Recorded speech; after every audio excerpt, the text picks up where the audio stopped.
બોરતવાડાથી ચોટીલા ચામુંડા માતાજીએ પગપાળા સંઘનું પ્રસ્થાન। છેલ્લા 39 વર્ષથી ફાગણ સુદ નોમના રોજ પગપાળા સંઘ પ્રસ્થાન કરી પૂનમના રોજ પહોંચી નેજા ચડાવાય છે। હારીજ તાલુકાના બોરતવાડા ગામે સમસ્ત બોરતવાડિયા હમીર સંઘ, બેન સંઘ, ઝાલા મકવાણા ક્ષત્રિય ઠાકોર પરિવાર દ્વારા ફાગણ સુદ નોમના રોજ છેલ્લા 39 વર્ષથી બોરતવાડાથી ચોટીલા પગપાળા સંઘ સાથે શ્રદ્ધાળુઓ દર્શનાર્થે જાય છે। ચાલુ વર્ષે પણ બુધવારના રોજ બોરતવાડા ચામુંડા માતાજીના મંદિરથી પૂજા અર્ચના કરી ડીજે સંગીતના તાલે વાજતે ગાજતે 40મી વાર આ પગપાળા સંઘ 150 શ્રદ્ધાળુઓ માતાજીના રથડા સાથે પ્રસ્થાન કર્યું હતું। જે સંઘ 225 કિલોમીટરનું અંતર એક સપ્તાહમાં પૂર્ણ કરી પૂનમના દિવસે પહોંચી માતાજીની પૂજા અર્ચના અને ધ્વજારોહણ કરશે।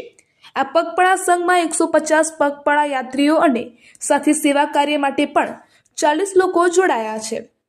આ પગપાળા સંઘના તમામ ખર્ચ વર્તમાન સરપંચ ચંપાબેન વનાજી ઠાકોર દ્વારા આપવામાં આવ્યો હતો।